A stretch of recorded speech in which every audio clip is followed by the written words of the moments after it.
ब्रह्मपुरी। ब्रह्मपुरी में गंगा जी के तट पर बिल्कुल लॉकडाउन लगा था, किसी का प्रवेश, उत्तराखंड में तो और ज्यादा प्रवेश करने की अनुमति नहीं थी। उस काल में हमने श्री गंगा जी के तट पर अकिंचन की थी यहाँ, और वो अकिंचन का समय होता था सुबह 3:45 पर, लगभग 3:45 बजे शुरू होती थी।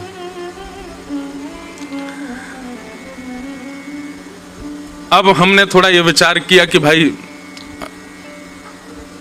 भैया सब लोग बैठ जाओ, जहां जिसको जगह मिले, इतनी तो अकिंचन रहने दो, नेक नेक आगे आ जाओ, थोड़े थोड़े जिनको जगह मिल रही है वो आगे आ जाओ।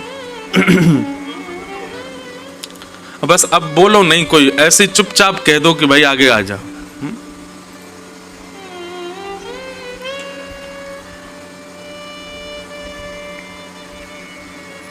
लेकिन हमें विश्वास है कि ये भी कथा अगर 3:45 बजे से होती तो आप सब इतने ही आ जाते सुबह भी। क्योंकि निश्चित ही आप सबके हृदय को ठाकुर जी ने स्वीकार कर रखा है। इसीलिए देखो, निद्रा भी उसी को सताती है जो प्रेम जिसने ना किया हो। प्रेमी व्यक्ति जब हो जाता है ना, तो संसार में जो आवश्यक होते हैं, जैसे निद्रा हो गया, आहार हो गया और व्यवहार हो गया, प्रेमी व्यक्ति इन सब चीजों में चूक जाता है। वो निद्रा भी पूरी नहीं कर पाएगा, आहार भी अच्छे से नहीं कर पाएगा, व्यवहार नहीं समझ पाएगा, अपने कर्मों में भी कहीं ना कहीं विचलित ही रहेगा। तो प्रेम के जो अधिकारी होते हैं ना, उनकी निद्रा उड़ जाती है। एक प्रसंग याद आता है कि गीता वाटिका गोरखपुर में पूज्य श्री राधा बाबा महाराज विराजते थे, और श्री राधा बाबा महाराज को हमारे वृंदावन के एक रास लीला में श्री कृष्ण का रूप धारण करके लीला मंचन करने वाले श्री घनश्याम ठाकुर जी, ठाकुर जी बनते थे मुकुट पहन करके और पीतांबरी पहन के रासलीला में कृष्ण बनते थे।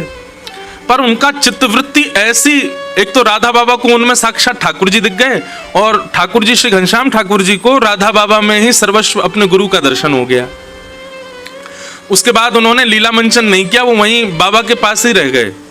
कथा प्रसंग बड़ा है, पर एक बात हम बता रहे हैं, तो घनश्याम ठाकुर जी कभी कभी लीला सुनाया करते थे ब्रज की, और श्री राधा बाबा महाराज बैठ के सुनते थे। स्थिति ऐसी हो गई श्री राधा बाबा महाराज की सुनते सुनते कि बस जब अति हो जाती ना, तब सत्संग रोक करके तब कुछ प्रसाद पाने जाते, नहीं तो सत्संग में ही लगे रहते। कब दिन हो रही है, कब रात हो रही है, आचार विचार शौच निवृत्त होने के लिए थोड़ा बहुत समय निकालते थे, नहीं तो सत्संग ही चलता रहता था। सामान्य संसार में ऐसा होता है कि हर दिन आपका सुख कम होता है, पर सत्संग में ऐसा होता है कि हर क्षण आपका सुख बढ़ता है, आपका आनंद बढ़ता है। लीला सुनते सुनते स्थिति हो गई कि अब दोनों रात में सोते भी नहीं है। घनश्याम ठाकुर जी कथा सुनाते हैं और राधा बाबा महाराज बैठ के सुनते हैं। 1 दिन, 2 दिन, 3 दिन, 4 दिन, अनेक दिन बीत गए, दोनों सोए ही नहीं। बस सुबह सुबह आरती पूजा का जब समय होता तब संकेत मिल जाता, तो बस उस समय स्नान आदि के लिए जाते थे और आकर के फिर अपना पूजा आदि से निवृत्त होकर फिर सत्संग में बैठ जाते थे। एक दिन श्री राधा बाबा महाराज प्रसाद पा रहे थे, घनश्याम ठाकुर जी भी साथ में बैठ के पा रहे थे। तो प्रसाद पाने के बाद में जब हाथ धोने के लिए और कुल्ला आदि करने के लिए बाबा जैसे बाहर गए, तो ठाकुर जी के मन में भाव आया, जिस समय बढ़िया ने कमर सीधी कर लूं अपनी, 5 दिन है गए सोए ही नहीं। तो बगल में कुटिया थी उनकी, तो तुरंत गए और जाकर के बस थोड़ी देर के लिए बस लेटे ही थे कि उनको गंभीर गहरी निद्रा आ गई, सो गए। जैसे ही श्री राधा बाबा महाराज अपने हाथ निवृत्त करके और जैसे ही वापस आए, कक्ष में जब ठाकुर जी को नहीं देखा, विचलित हो गए। कहां गए ठाकुर जी, कहां चले गए? अरे ठाकुर जी आप कहां हो? अब सामान्य संसार का व्यक्ति हो ना, तो इतना कोई संग लगा रहे तो वो व्यक्ति विचलित हो जाएगा, अरे मुझे सोने ही नहीं देते, मुझे बैठने ही नहीं देते। लेकिन ये सत्संग की बात है, ये भक्तों की बात है। यहां पर वो संसार वाला भाव नहीं आता है। श्री राधा बाबा महाराज तुरंत घनश्याम ठाकुर जी कुटिया में गए तो जाकर के देखा गहरी निद्रा में पड़े हैं, सोए हैं। नेत्र सजल हो गए श्री राधा बाबा महाराज के। उनको कृष्ण रूप में देखा है रास मंच पर, और कृष्ण ही मान करके अपने साथ रखते हैं। बस ऐसे सिर पर हाथ फेरते रहे। जैसे ही हस्त कमल का स्पर्श हुआ तो ठाकुर जी उठ गए। जैसे ही उठे तो राधा बाबा महाराज के मुख से एक शब्द निकला, आशिक होके सोना कैसा, प्रेमी होके निद्रा कैसी। वो प्रेमी कैसा जो सो जाता हो, वो आशिक कैसा जिसको निद्रा आ जाती हो, वो प्रेमी कैसा जिसको भोजन की सुध हो, जिसको तन की सुध हो, जिसको व्यवहार की सुध हो। बस इसी बात ने हमेशा हमेशा के लिए श्री घनश्याम ठाकुर जी की निद्रा को विश्राम कर दिया। अब तो बस दिन रात केवल और केवल हरि चर्चा, हरि लीला और हरि कथा का गायन होता है। अब निद्रा नहीं आती है। शरीर है अपनी लीला तो करता है, कभी कभी सताता है, पर फिर भी जब व्यक्ति का सर्वांगीण अंग मन बुद्धि चित्त अहंकार और 10 इंद्रिय कृष्ण प्राप्ति के लिए तत्पर हो जाते हैं तो फिर संसार का व्यवहार धीरे धीरे कम होने लग जाता है। फिर उसको आदि आदि भावों की सुध नहीं होती।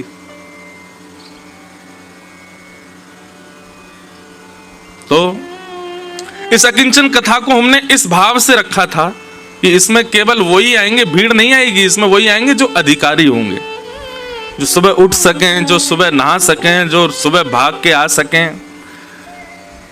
फिर ये कथा तो ऋषिकेश में भी नहीं है, वहां से भी कितनी दूरी पर है कि यहां भी अधिकारी ही पहुंचेंगे, हर कोई नहीं पहुंच पाएगा। लेकिन फिर भी आप इतनी संख्या में सब आ गए हो, मानो ठाकुर जी ने कितने सारे अधिकारी चुन लिए हैं। हमें देख के बहुत सुख मिला। आप सबको बारंबार प्रणाम।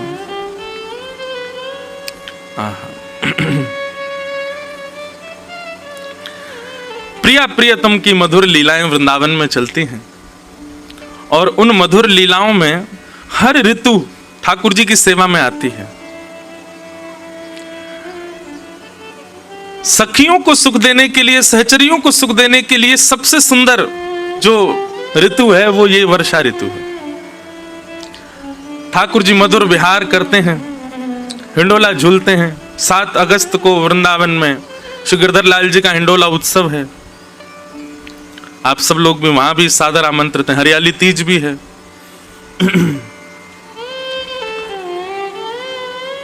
हवा नहीं चलती है सावन के महीने में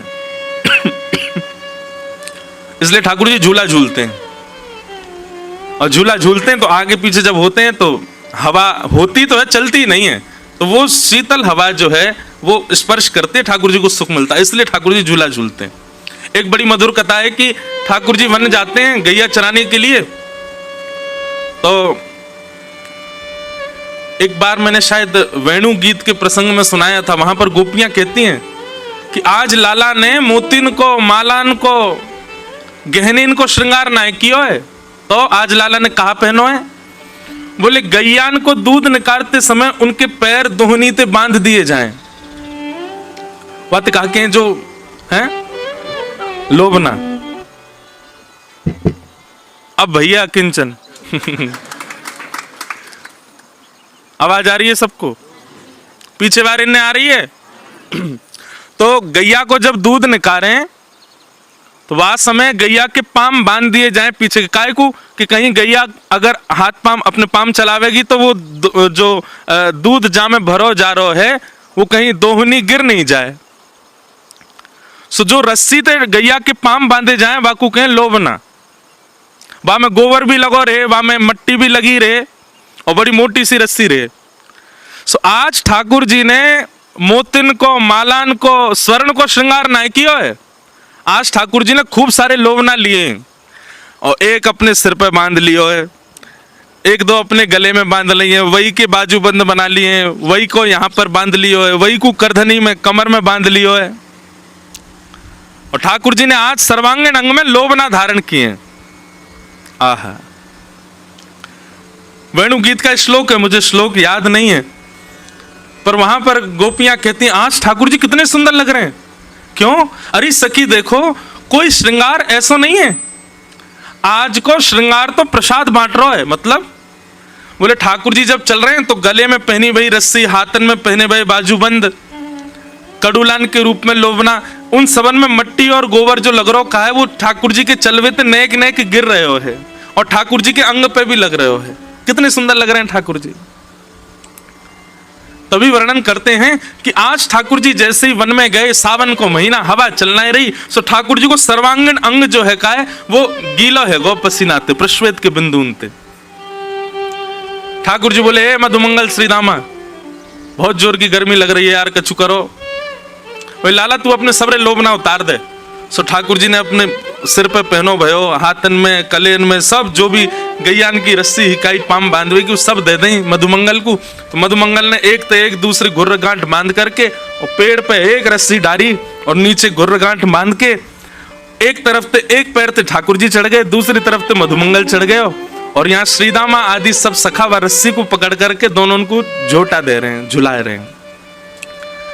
जैसे ही झूला झूलना प्रारंभ किया और ऐसे मौसम में ठाकुर जी को ने सुंदर व्यार को अनुभव भयो, तो ठाकुर जी को एक स्वभाव है, जैसे ही कछु ठाकुर जी को भाव है, ठाकुर जी के तुरंत मन में आ जाए कि ये तो श्री जी को प्रस्तुत होना चाहिए, ये तो हमारी श्यामाजू की सेवा में जाना चाहिए। झूला झूलते झूलते ठाकुर जी बोले मधुमंगल तेरे संग आनंद ना यारो, तू उतर जा और सुन। श्यामाजू को निमंत्रण दिया, उनको बुलाया, देख कितना सुंदर आनंद आ रहा है। मधुमंगल बोला हम्मेदारी के झूला बनायो हमने, सब करो हमने और झुलावे को श्यामाजू को। अरे तो को बाद में झुला लूंगा, तू उनको बुलाएला। आहा, राधे झूलन पधारो घेर आए बदरा, घेर आए बदरा, घेर आए बदरा, घेर आए बदरा, घेर आए बदरा, श्यामा झूलन पधारो घेर आए बदरा। आहा, किशोरी जी अपनी सब सखीन के संग आई हैं। जैसे ही ललता विशाखा ने आकर के देखी, कोरी रस्सी पड़ी है बस। क्या करोगे लाला? बोले यहाँ पे श्यामाजू को बैठाओ, उनको झूला झुलाएंगे। अरे तुम्हें नेक शर्म नहीं आई है? इतनी निष्ठुर रस्सी पे हमारी कोमल सी किशोरी जी को बैठाओगे? श्रम है जाएगा लाडली जी को। किशोरी जी के श्रम को भाव सुनते ही सबन में होड़ लगी है महाराज, सब जा रहे हैं और ढूंढ ढूंढ के सामग्री ऐसी ला रहे हैं कि वह झूला को इतनो सुगम बना दें, इतनो सुंदर बना दें कि हमारी श्यामाजू को श्रम नहीं हो। कहीं ते लता लेके आए, कहीं ते ऐसी बेल लेके आए, कहीं ते सुंदर सुंदर पुष्प लेके आए और सब सखी सहचरीन ने सुंदर झूला तैयार किया और वहां पर सुंदर एक पाटो बिछा करके और किशोरी जी को बैठाया हुआ है और किशोरी जी को बैठा करके श्री ठाकुर जी झुला रहे हैं। बड़े सुंदर सुंदर पद हैं हिंडोला के, सुनाएंगे अभी 7 तारीख को तो सुनाएंगे ही वृंदावन में, यहां पे भी बीच बीच में लेंगे भाव। ठाकुर जी झुलाते झुलाते जैसे ही वेग नेक तेज होवे झूला को, सोई उछल करके बैठ जाएं किशोरी जी के बगल में और दोनों मधुर हिंडोला झूल रहे हैं। तो जब सखीन के समीप जावे हिंडोला, तो वह समय तो सखीन को मन रूपी मयूर नृत्य करे, क्योंकि संयोग है रहे है।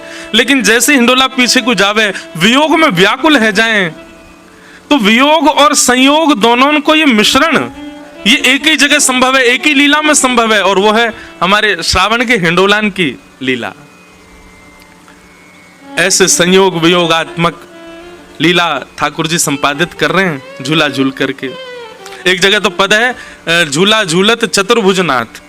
अब मन में भाव आवे कि चतुर्भुज ठाकुर जी झूला कब तक झूलन लगे, शंख चक्र गदा पद्मधारी ठाकुर जी झूला झूल रहे हैं, तब वहां को भाव आवे चतुर्भुजनाथ मतलब 2 भुजा किशोरी जी की हैं, 2 भुजा ठाकुर जी की हैं। एक दूसरे पे कमर लगा के बैठे, मतलब ठाकुर जी पल्लंकु मुंह करके, किशोरी जी इतकु मुंह करके, यहाँ तक किशोरी जी ने पकड़ रखो है और पीछे तक ठाकुर जी ने, और दोनों की कमर आपस में मिल रही है, पीठ आपस में जुड़ रही है और सब सखी झुला रही है।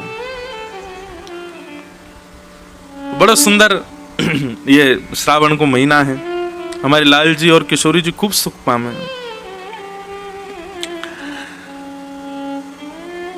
आओ अब कथा क्रम में हम लोग चलें, जो विषय लेके चल रहे हैं उस विषय में ही आगे की चर्चा करेंगे। नव योगेश्वर संवाद, जिस विषय को लेकर के ये क्रम चल रहा है, राजा निमि अपने प्रश्न कर रहे हैं और 9 योगेश्वर उनके प्रश्नों का उत्तर दे रहे हैं। कल राजा निमि ने प्रश्न किया था कि महाराज भागवत धर्म किसको कहते हैं। तब कवि नाम के योगेश्वर ने उत्तर देते हुए कहा कि भगवत प्राप्ति, ठाकुर जी अपनी प्राप्ति का साधन जो बताते हैं, उस साधन का पालन करने वाला व्यक्ति ही भागवत धर्मावली है।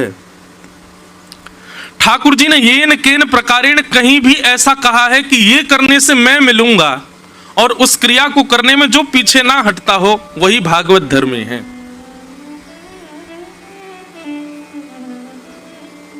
कहो तो कुसुमल साड़ी रंगावा, कहो तो भगवा भेष, कहो तो मोतियन मांग भरावा, कहो तो मोतियन मांग भरावा, कहो छिटकावा केश बाला, कहो छिटकावा केश बाला, मैं बैरागन हूँगी, मैं बैरागन। ये भागवत धर्मावली है। मीराबाई क्या कह रही हैं? कहो तो कुसुमल साड़ी रंगावा। किसी पीत वस्त्र पहने हुए महात्मा को देखती हैं तो मीराबाई पूछती हैं, आपने सारे वस्त्र पीले ही क्यों पहने हैं? इनको पहनवे को अभिप्राय क्या है? संत कहते हैं कि इन वस्त्रों को धारण करने से प्रमाणित होता है कि हम ठाकुर जी के हैं। आहा, मीराबाई दौड़ करके गई, जहां भी पीले वस्त्र मिले वही पहन के आ गई। सब घर के कह रहे हैं, अरे मीरा, तू राजघराने की थोड़ी तो मर्यादा देखा कर, क्या पीले पीले वस्त्र पहन करके जोगन बन के घूम रही है? बोले एक संत मिले थे सुबह, वो कह रहे थे कि पीले वस्त्र पहनने से हम ठाकुर जी के ही प्रमाणित हो जाता है। आहा, किसी को देख करके मीराबाई ने देखा बड़ा सुंदर श्रृंगार किया है। पूछा कि आपने श्रृंगार क्यों किया? बोले कि दुनिया के लोग श्रृंगार करते हैं कि हमसे कोई रीझ जाए, कोई व्यक्ति रीझे, कोई संसारी व्यक्ति रीझे, पर मेरा श्रृंगार तो इसलिए कि श्याम सुंदर रीझे। मीराबाई ने भी अपना उस दिन मानो जितना श्रृंगार सुंदर था राजघराने में सब धारण कर लिया। महंगे महंगे हार, महंगे महंगे मोती, महंगी महंगी चुनरी। क्यों? आज श्रृंगार क्यों किया? आज तो कोई विशेष तिथि नहीं है मीरा। बोले कि आज सुबह कोई मिला था, उसने कहा कि श्रृंगार इसलिए कर रहे हैं ताकि हमारे श्रृंगार से ठाकुर जी रीझ जाएं। अगले दिन मीराबाई ने किसी को देखा, उसके सिर पर केश ही नहीं थे। मीराबाई ने उसको देख के कहा, तुमने केश क्यों मुड़वा दिए? बोले शास्त्र आज्ञा करते हैं, पंचविंशति तत्वज्ञ यत्र तत्ताश्रमे वशन जटी मुंडी सिखी वापी मुच्यते नात्र संशय। बोले संसार के विषय भोगों से जो विरक्त हो जाता है और ठाकुर जी के सुंदर भाव में जो उन्मुक्त हो जाता है, वो इसी प्रकार ऐसा भेष धारण करके रखता है कि अब संसार उससे ना रीझे, केवल श्याम सुंदर रीझे। केश धारण करने से संसार का कहीं ना कहीं आसक्ति आपके प्रति हो जाती है। हमने वो केश हटा दिए जिससे संसार ना रीझे। मीराबाई तो रोने लगी और महल में जाकर के अपनी माँ से, पिताजी से, सबसे कहने लगी, मेरे केश मुड़वाओ। क्यों? मुझे भी जोगन बनना है, क्योंकि जिससे ठाकुर जी रीझे मुझे वो करना है।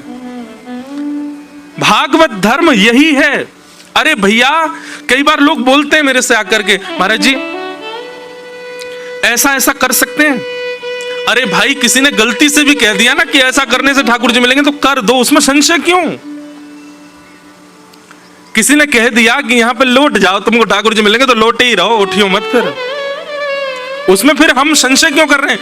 ये ब्रजरज लगा सकते हैं ये हम ऐसे कर सकते हैं, तुलसी जी में एकादशी को जल डाल सकते हैं, अरे अगर किसी ने गलती से भी कह दिया कि तुम ऐसा करो इससे ठाकुर जी मिल जाएंगे, तो फिर उसमें संशय क्यों? उसमें किसी और से प्रमाण की आवश्यकता क्यों? कर दो बस। आदि आदि व्यवहार निभाओ, संसार में जिस काम से आयो वो करो। इसमें एक उत्तर समझ में आता है, बहुत ध्यान से सुनना। यदि आपके चित्त में किंचित भी संशय उत्पन्न हो रहा है अपनी भक्ति के प्रति कि कहीं मैं गलत तो नहीं कर रहा, अपनी भक्ति पर एक क्षण के लिए भी यह भाव आता है कि कहीं हम गलत तो नहीं कर रहे हैं, तो आपको अपराध लगेगा। पर मीराबाई को तो पूर्ण विश्वास था कि वो जो कर रही हैं वो परम शुद्ध है, परम सत्य है और परम सात्विक है। उनके चित्त में किंचित भी संशय नहीं आता था। भले ही शास्त्रों में कहीं कहीं ये बात है कि भाई पति की भाव मानो, कुल खानदान में रहो, अपनी मर्यादाओं का पालन करो, माता पिता की आज्ञा सर्वोपरि है, आदि आदि। पर मीराबाई अपने सुख का विचार ना करते हुए अपनी भक्ति को प्रधान मानकर के सब क्रिया करती हैं, और उसमें उनको कोई संशय नहीं होता कि मैं जो कर रही हूं ये गलत है। ये संशय ही नहीं है, उनके चित्त में ही नहीं आता। इसलिए मीराबाई अपराध विमुक्त हैं। पर आप कोई क्रिया करते हो और आपको तुरंत मन में आ जाता है कि ये कहीं गलत तो नहीं, आपको अपराध लग सकता है। इसलिए आप शास्त्र की बात ही मानो, आप गुरुजनों की आज्ञा ही मानो। आप उस स्थिति में नहीं पहुंचे जिस स्थिति में मीराबाई है। मीराबाई तो कहती हैं, मीराबाई को सब कहते हैं, बोले कि तुम ठाकुर जी का गुणगान गाना बंद कर दो। अरे जिसके घर में रहती हो वही तुम्हें विष देना चाहता है, मत गाया करो। मीराबाई कहती हैं, अब उनका भाव देखो। मीराबाई कहती हैं, अगर राणा यानी कि उनके देवर जब पति पधार गए मीराबाई को, उसके बाद मीराबाई कहती हैं, राणा अगर मुझसे रूठ गया तो ज्यादा से ज्यादा क्या करेगा? मुझे अपने घर से निकाल देगा, अपने महल से निकाल देगा। लेकिन ठाकुर जी रूठ गए तो? उनका बहुत सुंदर भाव है। एक प्रकार से कहें, ये सब भाव हम जो कह रहे हैं ना, संपूर्ण श्रीमद् भागवत में भक्ति लक्षण जो हैं ये सब आपको मीराबाई में दिख जाएंगे। संपूर्ण भागवत में भक्ति लक्षण जो हैं ये सब आपको श्री सूरदास जी में दिख जाएंगे, श्री कृष्णदास में। ये जितने भी भक्त लेवल के जितने भी वैष्णव हैं जिनकी हम चर्चा कथा में करते हैं, इन सब के जीवन को देखोगे, इन सब में वो गुण दिख जाएगा जो भागवत में एक भक्त को करने चाहिए।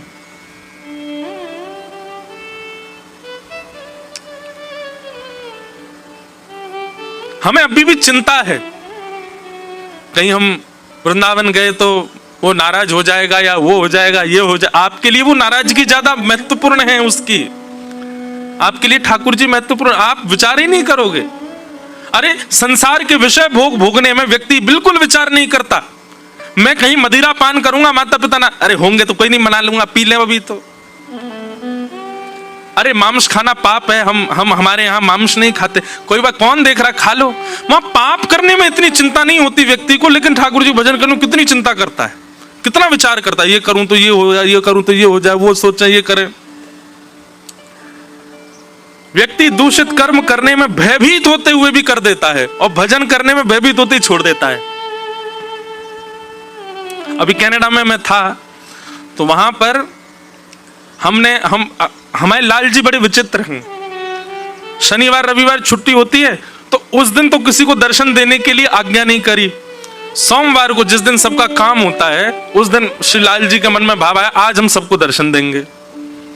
तो हमने रविवार को कहा कि भाई कल ठाकुर जी का दर्शन 2 बजे से दोपहर में होगा। तो जितने लोग बैठे सब बोले, महाराज जी हमारे तो काम होते हैं, किसी का कॉलेज होता है, किसी। मैंने भाई अब तो यही उपचार है, परसों तो हम जा रहे हैं वापस, कल ही दर्शन होंगे लाल जी के।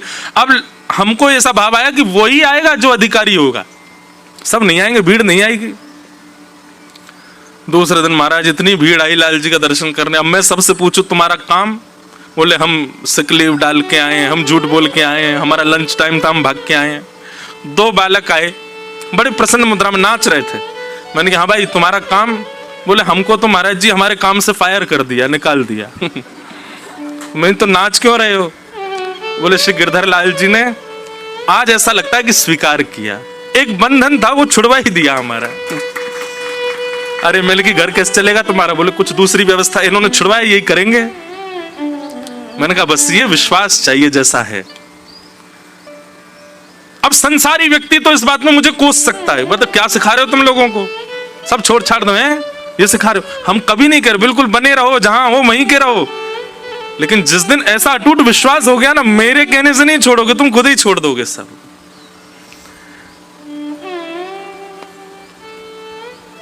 तो भागवत धर्म क्या है? जिससे मैं ठाकुर जी का हो सकूं, वो सारी क्रियाएं, वो सारे बातें, वो सारे उदाहरण स्वीकार करने लग जाए, वही भागवत धर्म है। कोई गलती से कह दे कि तुम ये करो, इससे ठाकुर जी प्रसन्न हो जाएंगे, हाँ, इतना विवेक जरूर मन में रखना कि वो कोई ऐसा काम ना हो जो संसारी भाव से युक्त हो, कार्य कोई ऐसा हो जिसमें आपकी व्यवस्था कट रही हो, जिसमें आपकी सुख समृद्धि नष्ट हो रही हो और उससे ठाकुर जी प्राप्त हो रहे हो, तो उसमें विचार मत करो, कर दो। लेकिन उद्देश्य यही होना चाहिए कि मैं ठाकुर जी को प्राप्त करूं, बस। यही भागवत धर्म है। दूसरा प्रश्न कल हम लोगों ने श्रवण किया कि राजा निमि दूसरा प्रश्न करते हैं कि ठाकुर जी को जो प्रिय हैं, बहुत ध्यान से सुनना, ठाकुर जी जिनको प्रिय हैं उनकी बात नहीं हो रही है, ठाकुर जी को जो प्रिय हैं उनके लक्षण क्या होते हैं, उनका स्वरूप कैसा होता है, उनका स्वभाव कैसा होता है, वो बोलते कैसे हैं, वो बैठते कैसे हैं, वो चलते फिरते कैसे हैं, वो सोचते कैसे हैं, ठाकुर जी के प्रिय जनों के लक्षण क्या हैं, कृपा करके वो हमको बताओ। हम आपसे एक बात कल भी कह रहे थे, जो लोग आए थे और जो आज आए वो सुन लो। बंधु, हमारे जप तप नियम साधन सत्संग आदि सबका एक ही उद्देश्य है, ठाकुर जी हमको प्रिय लगे नहीं, हम ठाकुर जी को प्रिय लगे। ठाकुर जी यूं कहते हैं, जी मेरो है, या मैंने स्वीकार कर लिया है, अब या को सब कछु मैं हूं, हमारा भजन इसके लिए हो रहा है, हम हरि प्रिय बने। हरि तो सबके प्रिय हैं, पर हरि का जो प्रिय है वो विशेष बात है।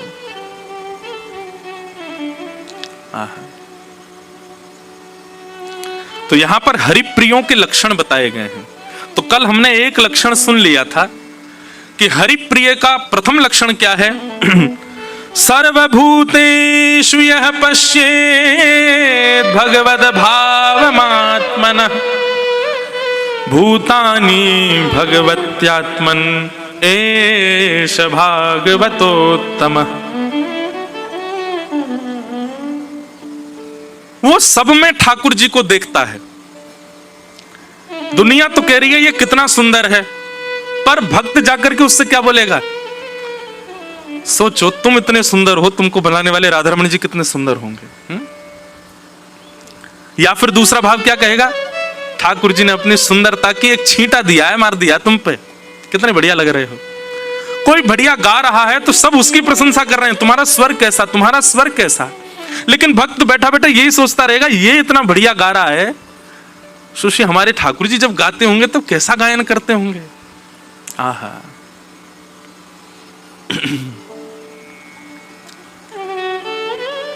वीणा लेके गावे रंगीली राधे, वीणा लेके गावे।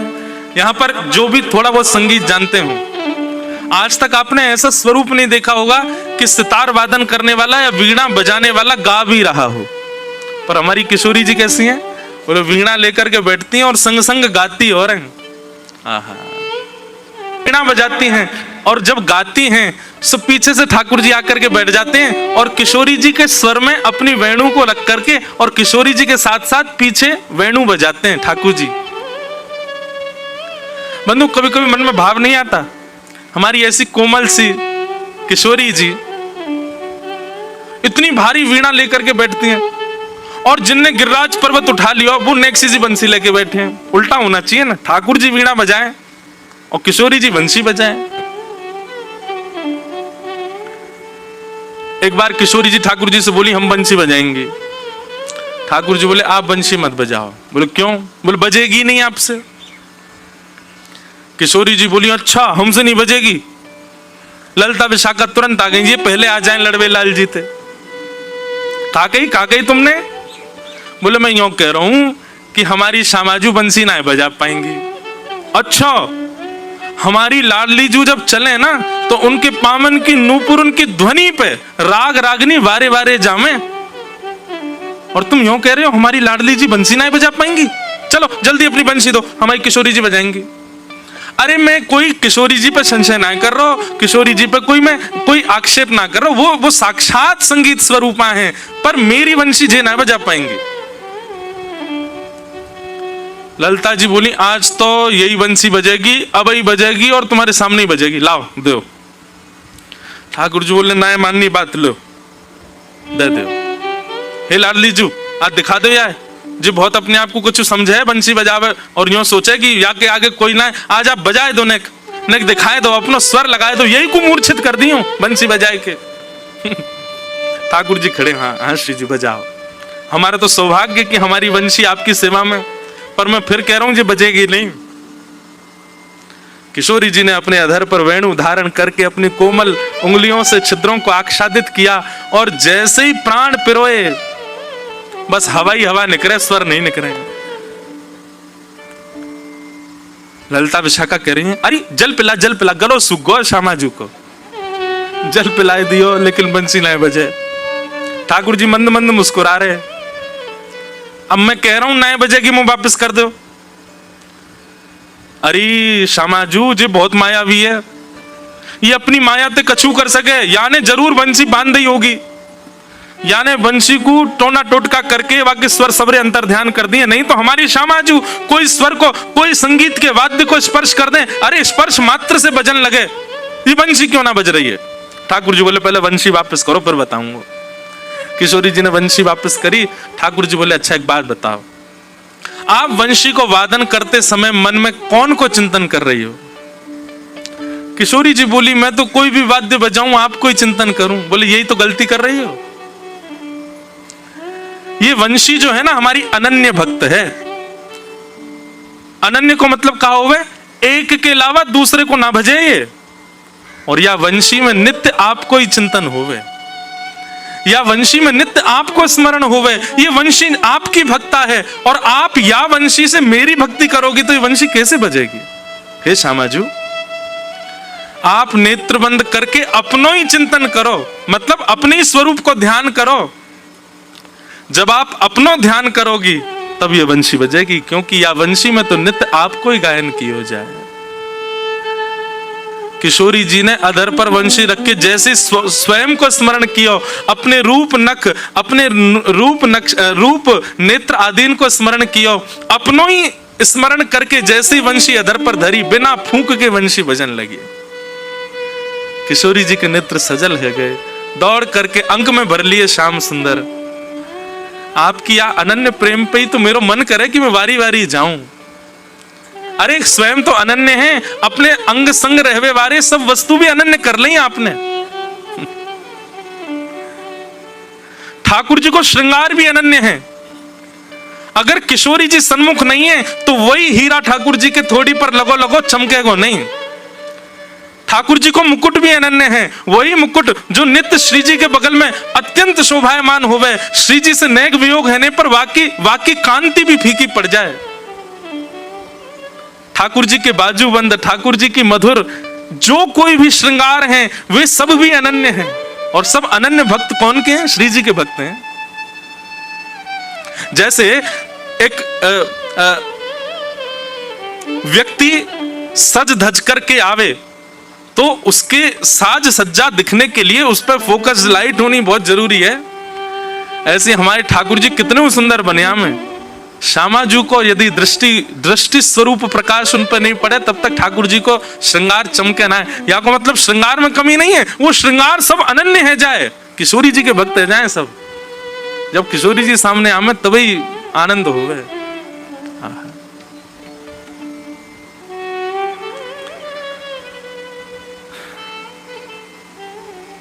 तो मैं क्या कह रहा था, हरिप्रिय का लक्षण क्या है? वो किसी की भी अच्छे गुण को देखता है तो उस अच्छे गुण में ठाकुर जी का भाव सोचता है।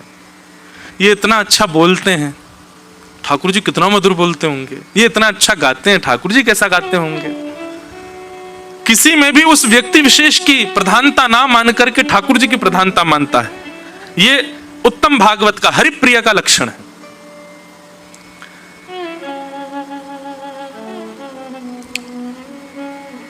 हरिप्रिय का दूसरा लक्षण क्या है?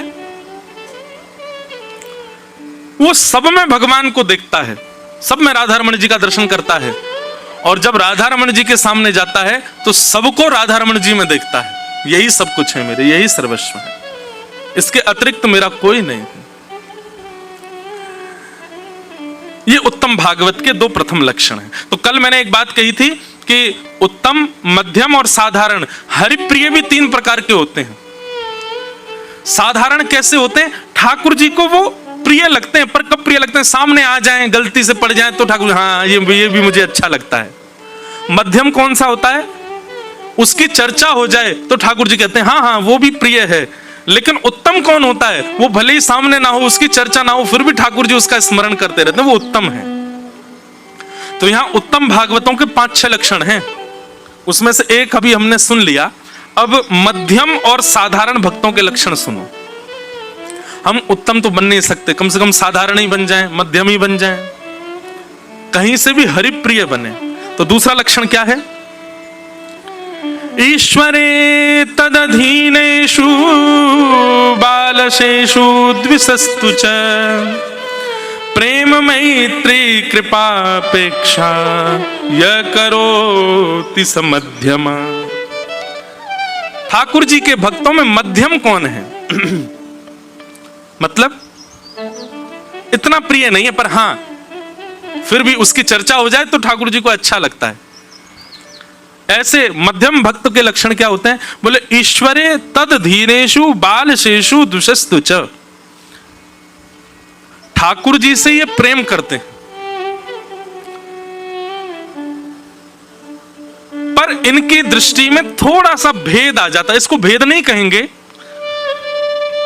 थोड़ा सा समत्व कम रहता है। जैसे उत्तम भागवत तो सब में गुण देखता है, पर मध्यम भागवत जो होता है वो थोड़ा सा भेद दृष्टि वाला होता है। ठाकुर जी से तो प्रेम करता है, और ठाकुर जी के जो अधीन हैं, ठाकुर जी के जो वैष्णव हैं, ठाकुर जी के जो भक्त हैं, उनसे प्रेम नहीं कर पाता।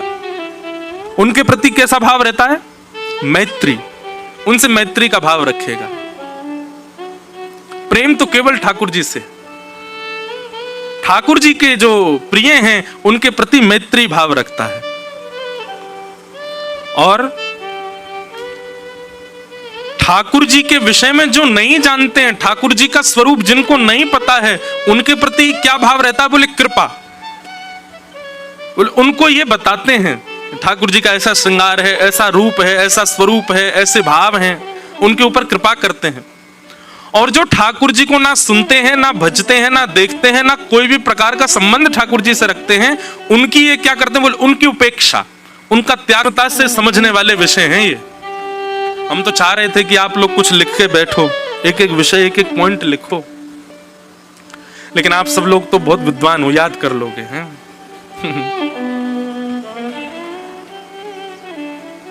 मध्यम भागवत का क्या लक्षण है? ठाकुर जी से प्रेम, ठाकुर जी के वैष्णवों से मैत्री, ठाकुर जी के विषय में जो नहीं जानते हैं उनको, उनके ऊपर कृपा, उनको बताना, और ठाकुर जी से दूर दूर तक जो संबंध नहीं रखते हैं उनके प्रति उपेक्षा। उपेक्षा मतलब उनसे बिल्कुल ही संबंध खत्म, ये हमारे कुछ है ही नहीं है। तो उत्तम नहीं बन सकते तो मध्यम। उत्तम भागवत तो जो ठाकुर जी का बिल्कुल नहीं है, उपेक्षित, उसको भी कहीं ना कहीं उसको भी अपना मान लेते हैं। उत्तम भागवत बनना बहुत मुश्किल है। जैसे प्रहलाद जी के स्वयं के पिताजी गालियां दे रहे हैं भगवान को, लेकिन फिर भी प्रहलाद जी महाराज नित्य उठ करके और दंडवत प्रणाम करते हैं अपने पिताजी को। प्रहलाद के परिवार के लोग ही ठाकुर जी की उपेक्षा करते हैं, लेकिन फिर भी प्रहलाद जी उन सबको वंदन करते हैं, सबके प्रति प्रेम भाव रखते हैं। मीराबाई अपनी पति की मृत्यु के पश्चात भी उन्होंने अपना घर नहीं छोड़ा, रहती थी वहीं ससुराल में ही रहती थी। भले ही उनकी ननद, उनके देवर बहुत प्रताड़ना करते थे, फिर भी मीराबाई नित्य ठाकुर जी के सामने बैठ के हाथ जोड़ के कहती है, इनकी मति सुधार दो, वैसे बुरे नहीं है, मन के अच्छे हैं, अभी जानते नहीं ना आपको, इसलिए ऐसा करते हैं। हम आप में से कोई होता तो केस कर देता, तो छोड़ूंगा नहीं, तेने मेरे संग ऐसा किया। ये 2 मिनट में वैष्णव जो हैं ये इतने क्रूर हो जाते हैं, इतने ज्यादा क्रूरता उनके अंदर आ जाती है, तो निश्चित है कि भगवत भागवत वैष्णव भाव भी उसके अंदर है नहीं। एक बात लिख लीजिएगा, वैष्णव हमेशा विवादों से दूर रहेगा, उसको विवाद में कभी रुचि नहीं। अपने हक के लिए ये कर लूं, वो कर लूं, इससे लड़ लूं, उससे कर लूं, ये करके इससे करवा दूं, ये सब काम वैष्णव नहीं करता है। वैष्णव इन सब से परे रहता है। राम जी की चिड़िया, राम जी का खेत, खाओ मेरे प्यारे भर भर पेट, ये वैष्णव का स्वरूप है। तो मध्यम कौन? जो ईश्वर से प्रेम करे, उनके अधीन रहने वालों से मैत्री करे, न जानने वालों पर कृपा करे, और बिल्कुल ही ठाकुर जी से विमुख रहने वालों की उपेक्षा करे, उनका त्याग कर दे। ये भी अच्छा है, आप ऐसा भी करो, क्योंकि ऐसा करते करते एक दिन तो ऐसा आएगा कि आपका स्वरूप ऐसा हो जाएगा कि आप सब में ठाकुर जी का भाव देख करके सबके भाव के प्रति सम हो जाओगे, समत्व बुद्धि हो जाएगी। अब आते हैं साधारण वैष्णवों का लक्षण क्या? हम आप सब में से अधिकतर लोग साधारण हरिप्रिय हैं। साधारण का स्वरूप कैसा होता है? बहुत ध्यान से सुनो। आचार्यामेव हरे पूजाम्य श्रद्धेहते न तद्भक्तेषु चान्येषु सभक्त प्रकृत स्मृत। साधारण भक्त का लक्षण क्या है? भक्त नहीं, हरिप्रिय। भक्त में और हरिप्रिय में एक सिद्धि का अंतर है। तो साधारण हरिप्रिय का लक्षण क्या है? बोले आचार्यामेव हरे, ठाकुर जी की सेवा में कोई कमी नहीं छोड़ेगा। ऐसा सुंदर श्रृंगार, ऐसा सुंदर सिंहासन, ऐसे सुंदर आज 56 भोग, आज झंडोला उत्सव, आज ये उत्सव, आज वो उत्सव, और महाराज एक के बाद एक ठाकुर जी को सुंदर सुंदर वस्तु अर्पित कर रहा है। आचार्यमेव हरे पूजाम्य श्रद्धेहते, ठाकुर जी की अर्चना, वंदना, पूजा, सेवा आदि इसमें तो उसकी बहुत रुचि है। उसके अलावा तद भक्तेषु, भगवान के भक्तों के प्रति उसकी ज्यादा निष्ठा नहीं। अगर वो सेवा कर रहा और उसी समय कोई वैष्णव आ जाए, उसी समय कोई भगवत भक्त आ जाए, तो उसके लिए वो सामान्य है। हाँ ठीक है, बैठा हो, इनको करो, मेरे लिए सेवा प्रधान। अच्छा एक बात आपको कहें, कभी आप अपना कोई भगवत नियम कर रहे हो, ठाकुर जी की सेवा कर रहे हो, और उस सेवा के मध्य में वृंदावन से कोई अनन्य ठाकुर जी का रसिक, ठाकुर जी का भगवत भक्त, और मैं तो एक बात कहूं, वो रसिक है, भगवत भक्त है, ये दृष्टि भी क्यों रखो? वो वृंदावन से आया है, ब्रजमंडल से आया है, ठाकुर जी के श्री चरणों से आया है, उसके प्रति ये भाव मत रखो ये अच्छा है कि नहीं, ये श्रेष्ठ है कि नहीं, सब बस ये पता चल जाए वृंदावन से कोई आया है और उस समय ठाकुर जी ने आधी पोशाक पहनी है, तो आधी पोशाक में ही बैठा जाओ, लाल जी ने एक देर प्रतीक्षा करो, कोई आया, मैं मिल के आता हूं। ठाकुर जी इतने प्रसन्न हो जाएंगे आपसे, बोल कोई बात ना, आधी मैं खुद पहन लूंगा, तू वाह के पास जा, तू पहले वागु देख के आ। ऐसी निष्ठा वैष्णवों के प्रति हो। पर हम अपने नियम को इतनी प्रधानता दे रहे हैं कि उस नियम के आगे कोई वैष्णव आ जाए तो भी हम उठ नहीं रहे, तो भी कुछ कर नहीं रहे। एक जगह प्रसंग आता, हाँ यही नवयोगेश्वर संवाद में प्रसंग आता है कि निमि राजा जो थे ये यज्ञ कर रहे थे, और यज्ञ करते करते इन्होंने देखा कि नवयोगेश्वर आ गए। उसी समय आधे यज्ञ में ही अपनी आहुति छोड़ के प्रणाम करके उठ के उनको प्रणाम करने लगे। तो नौ योगेश्वरों ने कहा कि तुमने अपना यज्ञ क्यों छोड़ दिया? राजा निमि कहते हैं, बोले अग्नि कुंड यहीं रहेगा, ब्राह्मण देवता भी यहीं रहेंगे, और देवता भी कहीं नहीं जाएंगे। जिन देवताओं का आह्वान हुआ जब तक विसर्जन नहीं होगा वो भी यहीं रहेंगे, वेद मंत्रों के सब वेद ऋचाएं भी यहीं रहेंगी। पर आप चलते फिरते हो, आप तो जा सकते हो, इसलिए पहले आपसे सत्संग सुन लूं, उसके बाद यज्ञ करूंगा। तो बीच अधूरे यज्ञ में नवयोगेश्वर संवाद हुआ। इसका मतलब क्या है?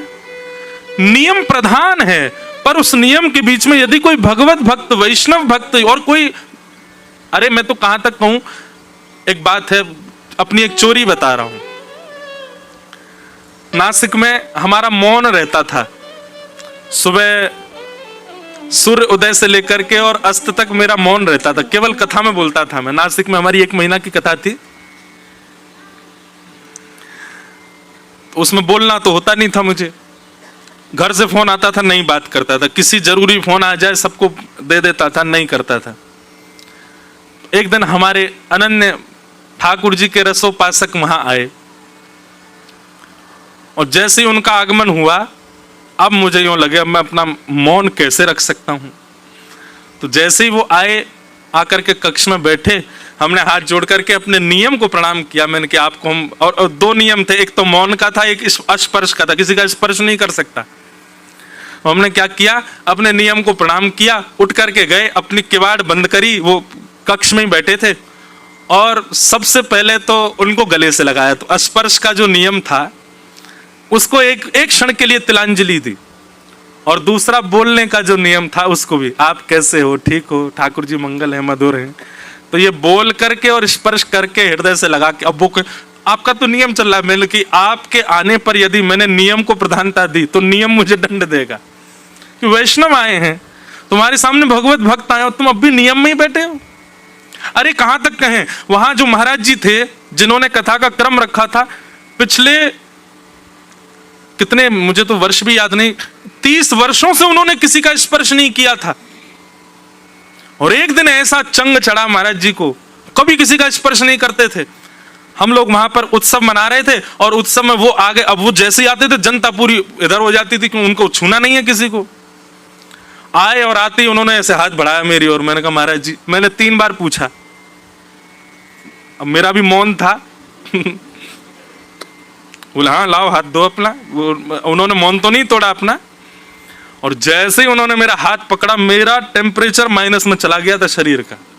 30 वर्ष बाद उन्होंने किसी को छुआ था और उन्होंने अपना नियम तोड़ा। और महाराज ऐसे वो घूम ऐसे हाथ पकड़ के खूब घूमे। अब उनको तो ऐसी चंग चढ़ी वो, और 20 चक्कर लगवा दिए मुझको। 20 चक्कर में मैं तो ऐसा हो गया कि दुनिया घूमे। ऊपर से उन्होंने छुआ तो वैसी शरीर की स्थिति खराब। मैं सांस ले, मुझसे बोले पानी पियो। अब मैं पानी पी के बैठने को हुआ, उतने फिर हाथ कर दिए उन्होंने। आओ, अब मन में ये भी आवे कि ये इतने नियम में रहने वाले जब तोड़ रहे हैं तो हम क्यों चूके, भाई पकड़ ही लो हाथ। बस उस दिन बस मैंने एक प्रार्थना मन में रखी कि मेरा तीसरा नियम एक चल रहा है कि आश्रम से बाहर नहीं जाना है। कहीं मुझे चक्कर आए और मैं गिर गया, कहीं हॉस्पिटल वगैरह के लिए बाहर ले गए, तो भैया हे ठाकुर जी बस वो नियम मत तोड़वाना मेरा। लेकिन बढ़िया रहा, उन्होंने कम से कम 100 चक्कर लगवाए हमसे गोल गोल, और एक एक क्षण के विश्राम में उन्होंने भी नियम तोड़ा। और मैं एक बात कथा में कहा करता हूं, नियम बनाए ही इसीलिए जाते हैं कि किसी के प्रेम में यदि सामर्थ्य हो तो वो तोड़वा के दिखाए। नियम बनता ही इसीलिए। कोई कहता है हम तो इतने नियम में रहते हैं, हम तो इतने आचार विचार में रहते हैं, हम तो ऐसे ही रहते हैं, हम नहीं कर। आपके प्रेम में सामर्थ्य होगी ना, वो अपनी स्थिति से बाहर आएगा। पूरे विश्व को मुक्त करने वाले ठाकुर जी इतने बंधन में रहते हैं। दुनिया के लोग 8 बजे उठ जाएंगे, दुनिया के लोग 6-7 बजे उठ जाएंगे, पर ठाकुर जी का 4 बजे का समय तो बेचारे 4 बजे ही उठते हैं। रात में 9:30 बजे शयन आरती होनी तो शयन आरती हो ही जाएगी।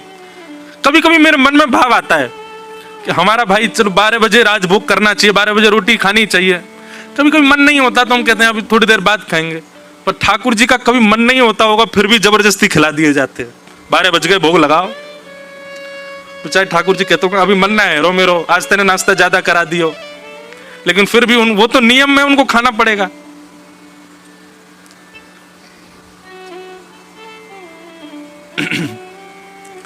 इतने बंधन में क्यों रहते हैं ठाकुर जी? हमको चैलेंज करते हैं ठाकुर जी, तो मैं ताकत हो, तेरे नियम में ताकत हो तो तोड़वा के दिखा। अपनी मनमानी से मत तोड़ देना। ठाकुर जी का अगर 4 बजे का रोज का मंगला का समय और आप सोचो नहीं आज ठाकुर जी सो लो, अपने मन से नहीं करना है कि 8 बजे उठाओ, तब तो फिर अपराध होगा। ठाकुर जी ऐसी कोई योजना बना दें, ठाकुर जी कहो तो उठ के बैठ गए और आपकी जो आरती करने की वो आरती गुम हो गई, मिल ही नहीं रही। ठाकुर जी की भोग की थाली कहीं गायब है गई, मिल ही नहीं रही। ठाकुर जी ऐसी कोई लीला कर दें। कई बार ऐसा होता हमारे लाल जी, उनकी जब आरती होती है तो उनको वंशी पधराई जाती है, बिना आरती के वंशी नीचे ही रहती है। तो कई बार आरती वारती सब प्रज्वलित हो गई, सब तैयारी हो गई, आरती दिखा दी और ठाकुर जी की बंशी नहीं मिल रही। कहाँ गई? धूड़े इनसे नहीं मिल रही। पूरी आरती हो गई, वो सबरी जल के विश्राम है गई और बंशी नहीं मिली। और जैसी विश्राम भई ना, इतने में ही देखी बगल गद्दा उठा वहीं पड़ी। तो मान ठाकुर जी कह रहे मुँह ना करानी है भाई आरती ने, एक देर रुक जा। ऐसे अपने आप संकेत करके ठाकुर जी कुछ लीला कर दें, वो बात अलग है। आप अपने मन से मत तोड़ना कोई नियम। पर एक बात है, नियम बनते ही इसलिए हैं कि आपके प्रेम में सामर्थ्य हो तो तोड़वा दो। तुम क्या कह रहे थे? साधारण भक्त का नियम क्या है? आचार्यामेव हरे अर्चामेव हरे पूजाम यश्रद्धेहते न तद्भक्तेषु चान्येषु सभक्त प्राकृत स्मृत।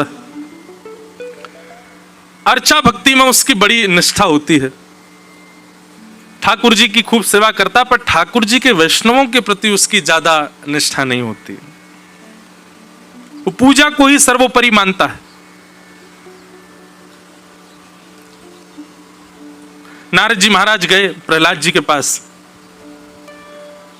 और श्री प्रहलाद जी महाराज उस समय अपने ठाकुर जी की सेवा कर रहे थे। तो नारद जी गुरु जी हैं, किसी ने जाकर के प्रहलाद जी से कहा, प्रहलाद जी नारद जी आए हैं, गुरु जी आए हैं। और उस समय प्रहलाद जी सेवा कर रहे थे ठाकुर जी की।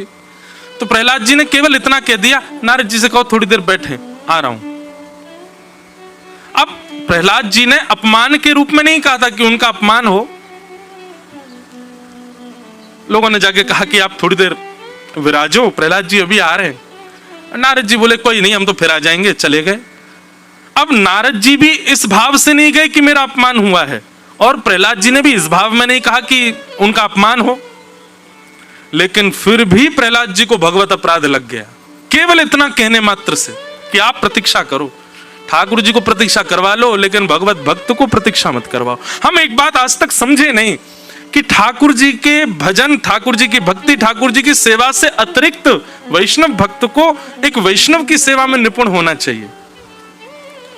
कई लोग कहते हैं महाराज जी हमसे श्रृंगार नहीं आता, हमसे ठाकुर जी की पोशाक बनानी नहीं आती, ठाकुर जी को आदि आदि श्रृंगार सेवा हमसे होती नहीं, हम क्या करें? तो भाई तुम वैष्णवों की सेवा करो,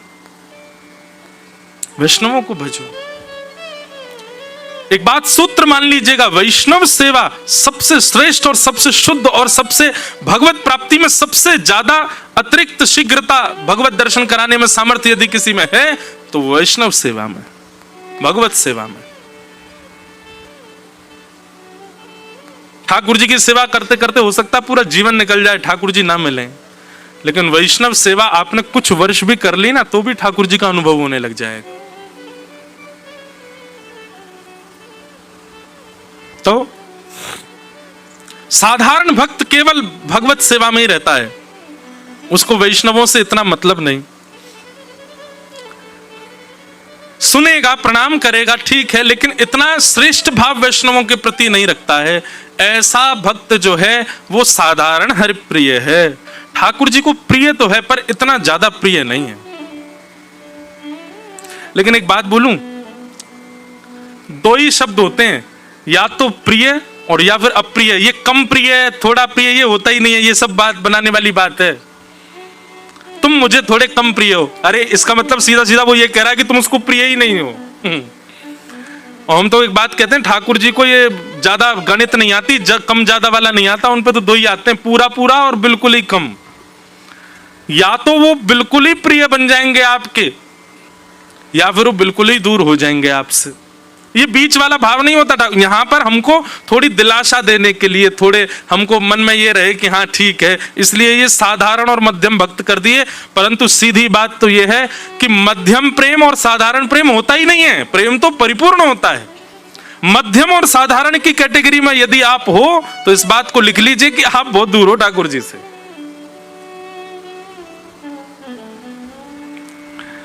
इस प्रकार के तीन भक्तों के भाव बताए गए, उत्तम, मध्यम और साधारण। तब हरि योगेश्वर ने उत्तम भागवतों के और भी लक्षण बताए, मतलब जो हरिप्रिय हैं उनके और लक्षण बताते हुए क्या कहते हैं। उत्तम भागवत का एक लक्षण तो हमने पहले सुन लिया था, अब दूसरा लक्षण क्या है? न काम कर्म बीजानाम यस्य चेतसि संभव वासुदेवैकनिलयः स वै भागवतोत्तमः। उत्तम भागवत का दूसरा लक्षण क्या? बहुत ध्यान से सुनो। न काम कर्म बीजानाम यस्य चेतसि संभव, उसके चित्त में और कोई कामना ही नहीं होती। ठाकुर जी की सेवा, ठाकुर जी की चर्चा, ठाकुर जी का भाव, इसके अतिरिक्त और कोई कामना है ही नहीं उसके चित्त में। यह उत्तम भागवत का लक्षण है। हम लोग कैसे हैं? सेवा भी करनी है, ये भी करना है, वो भी करना, उसको भी रिझाना है, इसको भी रिझाना है, इसको मना के चलना है, ये भी करना है, ये हम सब में रहते हैं। हमने सब जगह अपने पांव डाल रखे हैं। पर वैष्णव का क्या है? वो केवल ठाकुर जी के भाव में ही रहता है। उसके अलावा तो वो केवल नाटक करता है। आप लोग भी तो ये कह सकते हैं तो महाराज जी हम क्या करें, संसार भी तो देखना है, बच्चे परिवार सब इनका भी तो पालन करना है। तो हम एक बात बहुत स्पष्ट रूप से कहते हैं कि व्यक्ति को नाटक करना बहुत अच्छा आता है। हम सबको नाटक करना बहुत ही बढ़िया आता है, पर हम लोग उल्टा करते हैं। संसार में वास्तविकता रखते हैं, ठाकुर जी के आगे नाटक करते हैं। इसका विपरीत करो, संसार के आगे तो नाटक करो और ठाकुर जी के आगे वास्तविकता रखो। जैसे हमारे परिवार में और हमारे जानकारी में कई लोग ऐसे होते हैं, उनसे हमारा प्रेम नहीं होता, लेकिन फिर भी हम व्यवहार की वजह से वो बुलाते हैं तो हम जाते हैं। क्या करते हैं? वहां पे जाके नाटक ही तो करते हैं। जैसे ही घर में प्रवेश करेंगे वो आइए आइए आपको, अरे अरे वाह वाह, अरे कितने अच्छे लग रहे हैं, क्या पहने तुमने, कितने बढ़िया, तुम्हारे बच्चे कितने बढ़िया हैं। जबकि मन में कभी आपका उनके प्रति प्रेम था ही नहीं, लेकिन फिर भी आप वहां जाकर के वो व्यवहार नाटक करते हो। भोजन कराने बैठे हैं, बिल्कुल ही अब कैसी सब्जी बनी हो, अरे बहुत अच्छी बनी है, थोड़ा थोड़ा सा नमक डाल दो इसमें, वैसे बहुत बढ़िया है, थोड़ा नींबू निचोड़ दो इसमें, वैसे बहुत अच्छी है। आप नाटक कितना बढ़िया करते हो वहां जाके। ऐसा नाटक संसार में करो। संसार में सबके प्रति आपका नाट्य होना चाहिए, और ठाकुर जी के सामने वास्तविकता, वो वास्तविक प्रेम। बस्ती छोड़ एकांत बिठावे, बातन सो घबराही, ऐसो दुख दी जो ही माही, ऐसो दुख दी जो ही माही। बिन पद कंज छटा दृग देखे, को सुहावे नाही, भोरी ऐसे दुख बिन प्यारी, जीवन व्यर्थ गवाही, ऐसो दुख दी जो ही माही, ऐसो दुख दी जो ही माही। बस्ती छोड़ एकांत बिठावे, बातन सो घबराइन। अरे महाराज, आपको बीच में बैठा करके संसारी चर्चा होने लग जाए, संसार के आचार विचार व्यवहार की चर्चा हो, आपको उस समय घबराहट होने लगे, आप कहो भैया ठंडा पानी पिलाओ, मुझे बड़ी घबराहट हो रही है, संसार की चर्चा हो रही है, ऐसी स्थिति हो जाए। बिन पद कंज छटाद्रग देखे, को सुहावे नाई। जब तक युगल सरकार श्यामा श्याम के ललित त्रिभंगी स्वरूप को ना देख लें, उनकी मधुर लीला को ना सुन लें, तब तक कोई सुंदर ना लगे, कोई सुहावना ना लगे, कोई अच्छा ना लगे। भोरी ऐसे दुख बिन प्यारी, जीवन व्यर्थ गवाही, ऐसो दुख दी जो ही माही। वैष्णव का स्वरूप है। ठाकुर जी के संबंध की कोई भी वस्तु है, उसी में ही उसको सुख मिलता है, अन्यथा उन सब भावों को वो केवल तिलांजी मात्र कर देता है, उनमें कभी नहीं रहता। न काम कर्म बीजा नाम, संसार की कोई काम हो,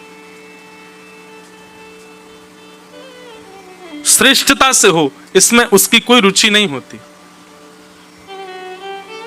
एक बात बोलूं बंधुओं, थोड़ी अटपटी है पर वास्तविक है। आप संसार का कोई काम करते हो और वो काम आपसे बहुत अच्छे से हो जाता है, तो इसका मतलब क्या है? अभी संसारी भाव चित्त में बैठा है। लेकिन आप संसार का कोई काम करते हो, वो काम आपसे बन ही नहीं पाता है। संसारी काम, मायावी काम, वो आपसे हो ही नहीं पा रहा है। आप कितना भी प्रयास कर लो, आप उसमें निपुण कर ही नहीं पा रहे हो, तो निश्चित है कि आप उस कार्य के लिए बने नहीं। आपको ठाकुर जी ने स्वीकार कर रखा है। उल्टी बात है, लेकिन ये वास्तविक है। एक व्यक्ति मुझे मिला, बोले महाराज जी मैं 5 अटेम्प्ट दे चुका सीए के, बार बार फेल हो जाता हूं। मैंने कहा एक बार आप हमारे कैसे काम करके देखोगे? मैंने क्या, ठीक है आपने जो अटेम्प्ट किया नहीं हो पा रहा, आप क्या करोगे क्लियर? एक बार और प्रयास कर लो, और अब की बार नहीं होना, मैं सब छोड़ के हरि भज, सब तज हरि भज। मैं ठाकुर जी इसीलिए नहीं करवाना चाह रहे। बोले तो मैंने भजन के काजे बनाया हो, तू संसार में पड़ो है। इसका मतलब डिमोटिवेट मत हो जाना कि महाराज जी कह रहे हैं 2-3 बार फेल हो गए तो सब छोड़ छाड़ दो। प्रयास करो, एक आध बार और कर लो भाई। लेकिन इतने प्रयास करने के बाद भी नहीं बन रहा है, तो हो सकता है ठाकुर जी ने आपको भजन के लिए चुना है। भजन करके देख लो। और हाँ, 1 बार 2 बार 3 बार 5 बार भजन करके देख लिया और भजन में भी पास नहीं हो रहे, ठाकुर जी का चिंतन नहीं आ रहा, विषय भोगों से निवृत्त नहीं हो पा रहे, संसार के विषय, तो निश्चित है कि आपको ठाकुर जी ने संसार के लिए बनाया। उसमें ट्राई करके देखो, संसार में ट्राई मार लो, वही काम बन जाएगा आपका।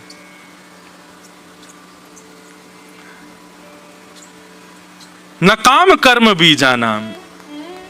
उत्तम भागवत के चित्त में कुछ करवा लो, कर तो देगा, लेकिन उसके चित्त में कुछ सांसारिक कामना नहीं होगी करने की। यस्य चेतस्य संभव। क्यों? क्योंकि वासुदेवैक निलय, वो अपने देह को हरि का निलय मानता है। निलय कहते हैं घर को। वो अपने देह को ही ठाकुर जी का भवन समझता है, अपने देह को ही ठाकुर जी की कुटिया बना लेता है। ये ठाकुर जी का घर है, इसमें ठाकुर जी भीतर बैठे हैं, इस भाव से वो अपने देह को रखता है। उसको स्वच्छ रखना, पवित्र रखना, उसमें गलत चर्चाएं ना प्रवेश करने देना, गलत लोगों का संग ना होने देना, बिल्कुल शुद्ध पवित्र आचरण करना, वो करना जिससे ठाकुर जी प्रसन्न हो। क्यों? क्योंकि वासुदेवैक निलय, मेरा शरीर ठाकुर जी का घर है, इसमें ठाकुर जी बैठे हैं, मुझे वही करना है, वही स्वीकार करना है, उसी भाव में रहना है जिससे ठाकुर जी प्रसन्न हो। सवै भागवतोत्तम, ये उत्तम भागवत का दूसरा लक्षण है। लक्षण गिनते जाइए। प्रथम लक्षण क्या था? सब में भगवत गुण का दर्शन करे। दूसरा, अपने देह को ठाकुर जी का घर समझे। नेत्र खोलने पर दिखे कि ये भाव देखने योग्य नहीं है तो उसका दर्शन ना करे। कानों में कोई ऐसी वार्ता जा रही है जिससे ठाकुर जी विमुख हो रहे हैं तो उन वार्ताओं को स्वीकार ना करे, भले ही वो सुननी पड़े, लेकिन उसको चित्त में ना उतारे। अपने देह को निलय मान करके ठाकुर जी का रहना प्रारंभ कर दे। ये उत्तम भागवत का लक्षण है। उत्तम भागवत का तीसरा लक्षण क्या है? उत्तम भागवत मतलब हरिप्रिय का। न यस्य जन्म कर्मभ्याम न वर्णाश्रम जातिभिः सज्जतेऽस्मिन् अहं भावो देवै स हरिप्रिय। उत्तम भागवत कभी भी ठाकुर जी से अपने जीवन में होने वाली घटनाओं की शिकायत नहीं करते। नयस्य जन्म कर्माभ्याम। ठाकुर जी, आपने मुझे बहुत उच्च कुल में भेजा है, मैं राजकुल का बालक हूं, मेरे पिताजी इतने धनवान हैं, आदि आदि इन सब भावों का विचार करके, और वो उस अहम भाव में नहीं रहता। श्रेष्ठ कुल है, धनवान कुल है, इन सब से उस पर कोई फर्क नहीं पड़ता। या निर्धन कुल है, निर्धन परिवार है, इन सब से भी उसकी भक्ति पर कोई असर नहीं पड़ता। उसका जन्म कैसे कुल में हुआ, धनवान है कि निर्धन है कि मध्यम है, विदेश में है कि देश में है, वो जैसा भी है उसको स्वीकार करते हुए भगवत भजन करता है। जो भी दिया है ठाकुर जी ने दिया है, ठाकुर जी ने प्रसन्न होकर के दिया है, उसको प्रसन्न भाव से स्वीकार करके शिकायत नहीं करता ठाकुर जी से। हमारी शिकायत ही खत्म नहीं होती। अभी विदेश गए तो वहां अधिकतर लोगों की शिकायत, सब कहें महाराज जी यहां हम रह के भजन कैसे करें, ये ऑस्ट्रेलिया में रहते हैं महाराज जी, यहाँ पे ऐसा ऐसा खान पान होता है, ऐसा आचार विचार होता है, हम कैसे भजन करें। मेरे पास 10-15 जब ऐसे एक ही प्रश्न आए ना, यहाँ भजन कैसे बनेगा यहाँ, तो मैंने गुस्सा में आके सबसे कहती मैं तो फिर काय को आए यहाँ पे, जब ये इतनी बड़ी बाधा, ये देश ही बनना है, यहाँ का आचार विचार व्यवहार ही जब इतनी बड़ी बाधा बनना है, तो फिर काय को आए यहाँ पे। हमने कह दिया भाई, थोड़ा क्रोध में कहा, मैंने जितना परिश्रम इस देश में आने के लिए किया उसका 1% भी यदि वृंदावन आने के लिए किया होता ना, ठाकुर जी प्रसन्न हो गए होते। बंधुओं, हम लोग भगवत प्रयास कुछ नहीं करते। संसार के लिए हमारा प्रयास देखो, लोगों को विदेश जाना होता है तो उसके लिए फंड इकट्ठा करना, वीजा अप्लाई करना, पेपर्स बनाना, दिन रात लग जाते हैं महाराज, कैसे भी करके मैं पहुंच जाऊं। फ्लाइट की टिकट इतनी महंगी, उसको करेंगे अरेंजमेंट, लोन लेकर के पहुंच जाएंगे। लोन लेके कोई वृंदावन आया कभी? कोई बैंक में गया हो, मैनेजर से कहे मुझे लोन चाहिए क्या करना है सर आपके लिए? कहां, कौन सी बिल्डिंग में आपको फ्लैट खरीदना है, कहां पर आपको जमीन खरीदना, बताइए आपके लिए क्या? हमको वृंदावन जाना, उसके लिए लोन दिलाओ। कोई लोन लेके वृंदावन नहीं आया। कर्जा लेकर के दुनिया के भोग भोग ले, कर्जा लेकर के वृंदावन कौन आया? वृंदावन में ऐसे एक माता जी को मैं जानता हूं, कर्जा लेकर के हर साल कर्जा लेकर के ठाकुर जी का 56 भोग करती थी। लोगों से पैसा ले लेती और फिर उसके बाद में बढ़िया सुंदर ठाकुर जी श्री राधा रमन लाल जी का 56 भोग, राधा वल्लभ जी का क्या कहते हैं श्रृंगार, श्री बिहारी जी में बंगला, ये सबका नियम था। कर्जा लेकर के करती और फिर क्या करती, उसके बाद में किसी के घर में झाड़ू पोंछा बर्तन करके, बत्ती वगैरह बना करके, कहीं कोई ऐसे छोटे मोटे काम करके जो धन आता उससे कर्जा चुकाती रहती। साल भर में कर्जा जब चुक जाता, तो जिन जिन का कर्जा चुकाती उनसे कहती मैं फिर मांगू तो दे देना, पर मैं वापस लौटा दूंगी। कर्जा ले ले करके ठाकुर जी का बंगला करवाओ, भोग करवाओ, श्रृंगार करवाओ। अब संसारी लोग इस बात पे हंस सकते हैं, बताओ कर्जा लेके बंगला बनवाना ये कोई बुद्धिमानी वाली बात है? भाई वैष्णव ये कहते हैं कर्जा लेकर के विदेश जा रहे हो, ये कोई बुद्धिमानी वाली बात है? और लोन लेकर के करोड़ों का घर बनाए, कोई बुद्धिमानी वाली बात है? इससे बढ़िया तो 20-25 हजार रुपया, 50 हजार रुपया खर्च करके वृंदावन में कुटिया बना लेता। वो बुद्धिमानी है। वैष्णव की बुद्धि अलग है, संसार के लोगों की बुद्धि अलग है। संसार के लोग तो आप पे भी हंसेंगे, बताओ ये कोई बात 4 बजे उठ के नहा धो के भाग के कथा सुनने जा रहे हैं? इससे बढ़िया 8 बजे तक तान दुपट्टा जब मैं बोलता हूं किसी को हमारी कथा आ जाना, कहां पे महाराज ऋषि? ओहो हम तो जरूर आएंगे। मैंने पर कथा का समय सुबह 5 बजे से हैं, 5 बजे से महाराज जी हम तो सोते ही 3 बजे हैं। एक व्यक्ति हैं, मेरे मित्र हैं, तो वो कहते हैं मुझसे मैंने आपकी सारी अकिंचन कथा सुनी है। तब अकिंचन कथा होती थी 3:45 बजे। तो मैंने कहा आपने कथा अकिंचन सुनी, आप इतनी जल्दी उठ करके सुनते थे, मुझे बड़ा अच्छा लगा भाई सुन के, इधर आओ हृदय से लग जाओ, तुम सुबह उठ करके कथा सुन। वो नहीं उठ के नहीं सुनता था, वो मेरे सोने का समय होता था। मैं 3:45-4 बजे तो सोता था, तो उसी समय आप लाइव आते थे तो मैं सुन लेता था, थोड़ी देर सुन के फिर सो। मैंने कहा वाह भाई ये तो तूने उल्टी बात करी संसार के लोग तो आपकी इस बात पे भी हंस सकते हैं कि आप सुबह 5 बजे इतनी दूर काहे को जा रहे हो भाई कथा सुनने, इससे बड़े घर बैठे सुन लो। कई लोग बेचारे अभी भी लाइव देख रहे हैं, उनके घर वाले आने नहीं दे रहे या उनके किसी काम से, बोले इससे बढ़िया यहीं सुन लो, वहां जाके क्या करना। कोई कह रहा है ऋषिकेश में फ्लड आ रहा है, कोई कह रहा है कावड़ यात्रियों की भीड़ लगी है, कोई कह रहा है जे कुछ हो रहा है यहाँ पे। अरे भय गए भैया हम तो देखो, ओहो लैंडस्लाइड हो गया, ऊपर से पत्थर मेरे ऊपर ही गिरा। ये बहाने जो है ना, ये वैष्णव नहीं बनाते। बहाने वैष्णव कब बनाते हैं? हमारे बेटे का जन्मदिन है आप जरूर आना। ओहो मैं तो नहीं आ पाऊंगा। क्यों? जबरदस्ती झूठ बोल देगा। क्यों? बोले वो घर में बहुत जरूरी काम है और ऐसे ऐसे करना है, फोन आ जाएगा आप हमारे बेटे के ब्याह में आना। अरे मैं नहीं आ पाऊंगा। क्यों? कल गिर गया, पैर टूट गया, प्लास्टर चढ़ा है मेरे, तो जबकि प्लास्टर है नहीं फिर भी झूठ बोल देगा। वो संसारी कामना, संसारी भावों में जो है झूठ बोलता है, संसारी भावों में बहाने बनाता है। भगवत भाव के लिए बहाने नहीं बनाता वैष्णव।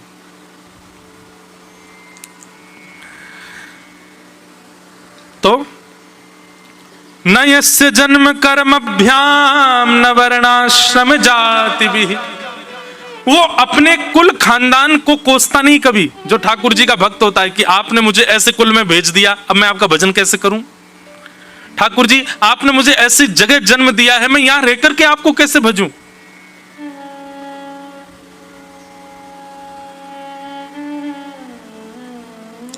ठाकुर जी आपने मुझे छोटी जाति में भेजा है, मैं आपको कैसे भजूं? ये जाति भेद, जन्म भेद और ये सारे जो बहाने हैं ना, ये वैष्णव नहीं लगाता है। कबीरदास नहीं मिलता हमारे देश को यदि वो अपनी जाति का भाव रखते तो। मीराबाई जैसी भक्त नहीं मिलती यदि वो राजकुल का भाव रखती तो। सूरदास जैसे महाकवि नहीं मिलते यदि वो अपने नेत्र ना मिलने का बहाना लगाते तो। नरसिंह मेहता जैसे भक्त नहीं मिलते यदि वो अपनी जीवन की धन की तंजियों को ठाकुर जी के सामने बहाना बनाते तो। बल्कि बंधुओं आप यदि गहराई में जाकर के देखो तो जिनको ये बहाना बना सकते उन्हीं को इन्होंने माध्यम बनाया भगवत प्राप्ति में।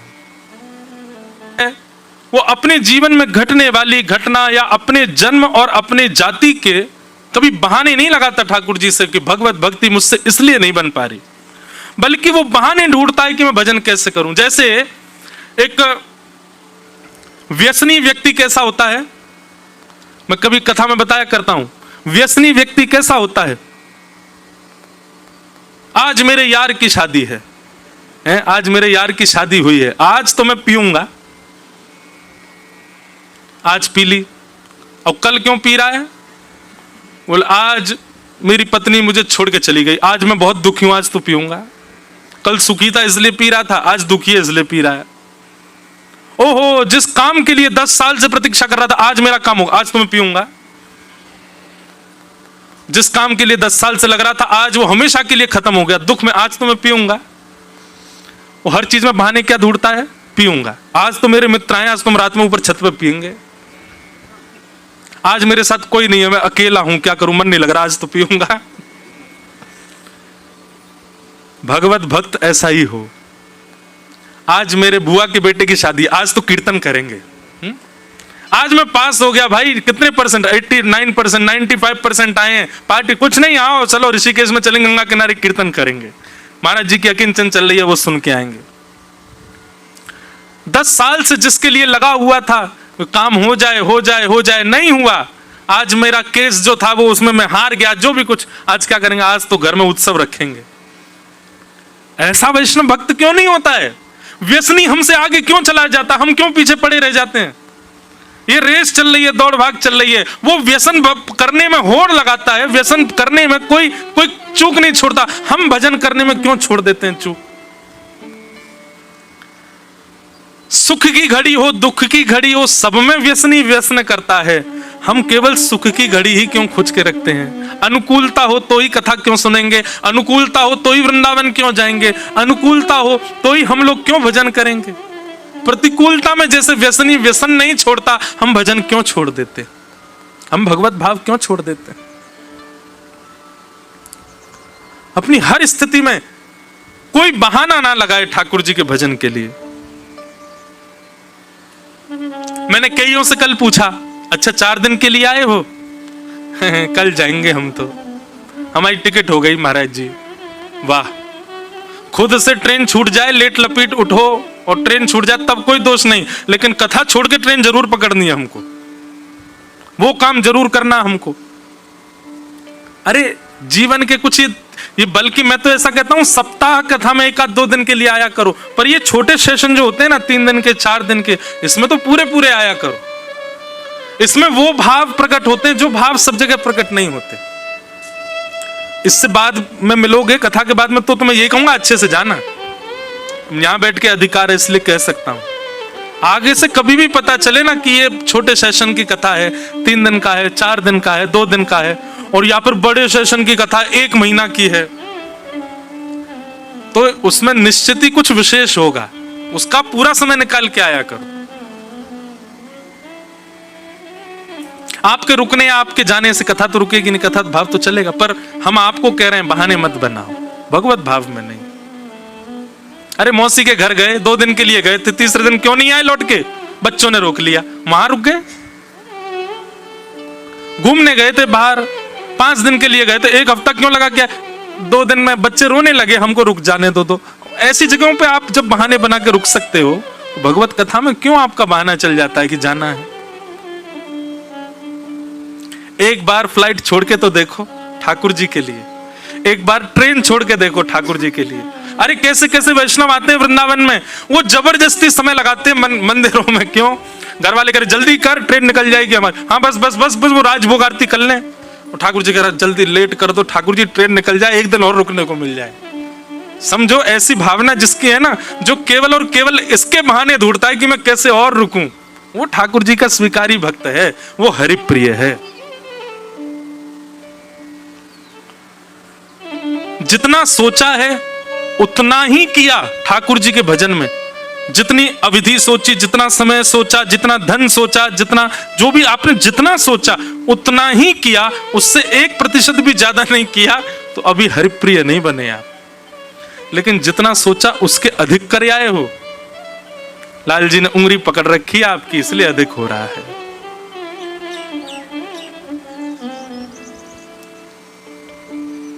कई लोग इसमें मुझे भी कह सकते हैं तो महाराज जी 4 ही दिन की कथा क्यों कर रहे हो, 5 दिन की कर दो ना आप। पर मेरा तो भाव ये है ना कि मुझे यहां से छूट के कहीं संसार में थोड़ी जाना है, यहां से छूट के फिर कहीं कथा में ही जाना है, कहीं भगवत भाव में ही जाना है। यहां से छूट के कोई अपने व्यवहार के लिए तो जाना नहीं कहीं पर। यहां 6 को पूरी करके भी वृंदावन इसलिए जाना है कि 7 को ठाकुर जी का उत्सव हो सके। वृंदावन से भी आगे इसलिए निकलना है कि 11 तारीख से पंढरपुर में कथा हो सके। पंढरपुर में भी विश्राम इसलिए करना है कि 20 तारीख से जयपुर में कथा हो सके। हमारे लिए उद्देश्य विश्रांति का क्या है? दूसरी जगह भगवत चर्चा प्रारंभ ही तो है, तो इसलिए मुझे दोष नहीं लगेगा। मैं बहुत चतुर हूं, अपने सब काम बढ़िया सोच रखे मैंने। पर आपको यहां से छूट के जाना कहां है? संसार में ही तो जाना है, काहे को जा रहे हो फिर? ऐसा तो है नहीं कि आपके कोई भजन, हाँ मुझसे कोई ये कहता कि महाराज जी हमको यहाँ से इसलिए जाना है कि हमको वृंदावन जाना है, वृंदावन में राधा रमन जी में हमारी सेवा है, बिहारी जी में ऐसा है, गुरुदेव का उत्सव है वहां, तो समझ में भी आती बात। हाँ ठीक, जो चाहो कोई बात नहीं।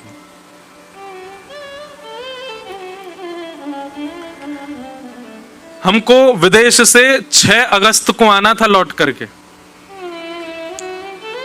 पर जब हमारे आहूजा परिवार का यही बनना था कब होगी कथा, कब होगी कथा, कब होगी कथा, अक्टूबर का समय जो था वो भी नहीं हो पा रहा था, तो फिर विदेश का टिकट बन चुकी थी, 6 अगस्त को हमको पहुंचना था वापस, वो कैंसिल करा के 1 तारीख को आए ताकि यहां पर सत्संग कर सके, यहां पर आप सबके मध्य में भगवत भाव हो सके।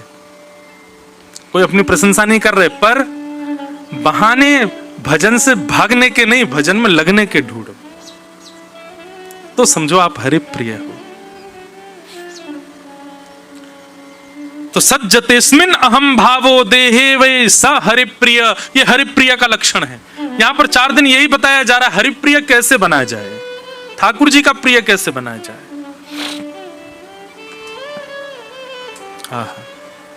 अब यहां पर तीसरा लक्षण बताया, चौथा लक्षण बताया जा रहा है हरिप्रिय का, कि न यस्य स्वपर इति वित्ते स्वात्मनि वाभिदा सर्वभूतस्मः शांता स वै भागवतोत्तम। कठिन है पर अच्छा है। न यस्य स्वपर इति, ये मेरा है और ये उसका है, ये पर है, ये स्व है, ऐसी भावना जिसके चित्त में नहीं है। सब ठाकुर जी, सबई भूमि गोपाल की, सबई भाव गोपाल के, सबई जन गोपाल के, ऐसी भावना जिसके चित्त में है। न यस्य स्वपर इति, पराई और अपनी की भावना जिसके चित्त में नहीं है, वो हरिप्रिय है, जो सबको ठाकुर जी का भाव मानता है। कोई अत्यंत दोषी व्यक्ति है, संसार उसके आपके पास आकर के निंदा कर रहा है, ये तो बड़ा बेकार है, ये तो ऐसा है, ये तो वैसा है। आपकी दृष्टि में उसकी निंदा सुनते हुए भी जब आप उसको देखो तो देखते समय यही भाव आ रहा है कि ये भी बनाया तो राधा रमन जी नहीं है, भले ही वो अत्यंत दोषयुक्त है तो ठाकुर जी के द्वारा निर्मित। ठाकुर जी ने संसार की किसी भूमिका को कराने के लिए इसका निर्माण किया है।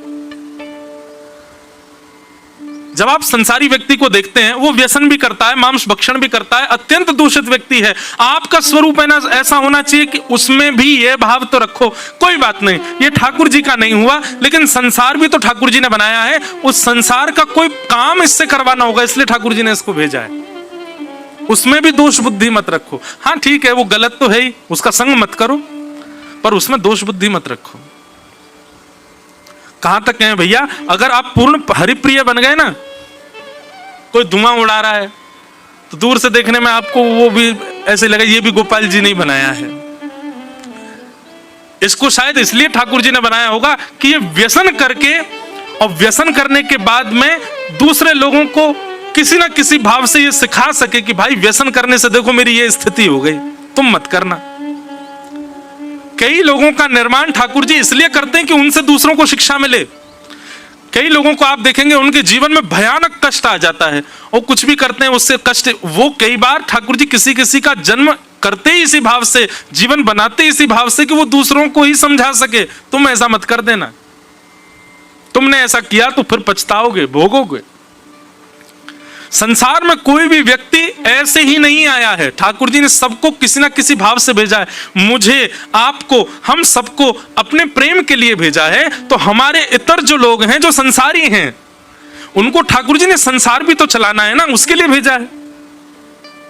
एक मां के दो पुत्र हैं, एक घर का ध्यान रखता है और एक बाहर का व्यापार सब संभालता है। दोनों के इस व्यवहार से ही तो घर संभला है। ऐसे ही भगवान के हम सब पुत्र हैं, हम सबको तो ठाकुर जी ने अपने प्रेम के लिए बनाया है। पर संसारी लोग जो हैं, उनका निर्माण ठाकुर जी ने इसलिए किया संसार भी तो चले। व्यसन भोग करना भी तो, इससे भी तो कोई पापजन्य व्यक्ति दूसरों को, अगर आप ये सोचो, अगर कोई पाप नहीं करता तो हम वैष्णवों को कैसे पता चले कि ये पाप है, ये नहीं करना है? किसी ने किया, उसी से तो हमको पता चला। ठाकुर जी ने उससे इसीलिए करवाया था कि हमको पता चले, तो मतलब उसका भी कार्य निरर्थक नहीं है, ठाकुर जी करवा रहे हैं उससे भी। ऐसी दृष्टि हो जाएगी तो आपको किसी में दोष ही नहीं दिखेगा। हर व्यक्ति की क्रिया आपको ऐसी लगेगी कि ये ठाकुर जी ने मुझे समझाने के लिए ऐसा करवाया है, यह भी दोष इसका नहीं है, ठाकुर जी इससे करवा रहे हैं।